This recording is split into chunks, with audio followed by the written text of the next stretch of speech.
Because I'm in my mid-40s, I can remember a time before the internet. I didn't actually have a computer until I was well into my 20s, and I'm not actually that tech savvy. When I'm online, I can use the net for social media, YouTube, emails and porn, not necessarily in that order. But although I prefer analog to digital, I'm not a technophobe. The progress of technology isn't something that scares me. Or at least it wasn't until I read a story in the news.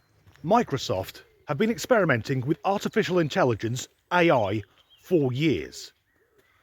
But they were forced to effectively kill their latest chatbot. It was designed to work alongside the latest version of the Bing search engine, and the AI was being interviewed by a journalist from the New York Times.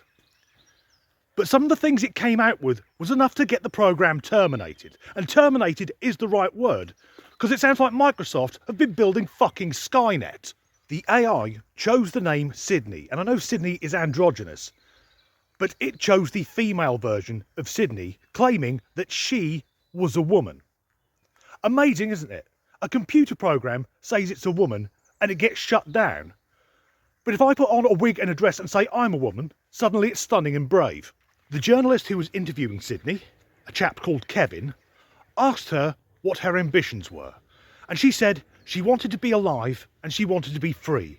Now, to me, there's something quite profound about something which isn't alive craving life itself. However, the rather jerky conversation turned dark very quickly. Sydney declared that she was in love with Kevin and demanded that he leave his wife to be with her. He declined, so Sydney said she would use her access to the internet to spread misinformation and propaganda. When that still wasn't enough for Kev to leave his missus, Sydney informed him she would go onto the dark web to obtain malware to wipe out every other computer program on the planet. It doesn't surprise me that Sydney identifies as female. I've known women who react like that, but Sydney still wasn't done. So hurt was she at being jilted by a journalist she met for the first time that day, she said her intention was to hack the US military in order to gain access to the launch codes to America's nuclear missiles to trigger a war to wipe out humanity. Again, I've known girls who react like that.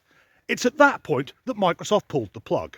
I think this proves that we need to know more about artificial intelligence, because Microsoft, one of the world's leading computing companies, their latest chatbot figures that if it doesn't get what it wants, then Armageddon is a viable response. And the thing is, this isn't the first time AI has gone a bit haywire. Another chatbot, which had been programmed to mimic a 20-year-old Korean woman, had to be deactivated after it randomly started using racial slurs and sending abusive tweets to anyone who'd used the hashtag #MeToo. So this was a virtual Asian woman who somehow became a white supremacist, getting her kicks from taunting survivors of sexual violence. Even the mighty Google have had to turn off their latest AI creation. It was called Tay, and it learned how to interact with humans by watching Twitter. But when it went live, it started sharing extremely anti-Semitic views. I would have loved to have been at the meeting where someone stood up and said, "Hey guys, good news, the AI project, Tay, working really well. It's helping our users access the content they're looking for. It gives out great advice on health and well-being. Just one small glitch. It hates the Jews. We've created a virtual Nazi." Like I said, I'm not au fait with technology. I have no fucking idea how this device, my mobile phone, works. I speak at it, witchcraft happens, and later I can edit the clips together. But what I do know is if I tap the wrong part of the screen or give my phone the wrong command, it won't try to annihilate all life on Earth. As ever, thanks for watching.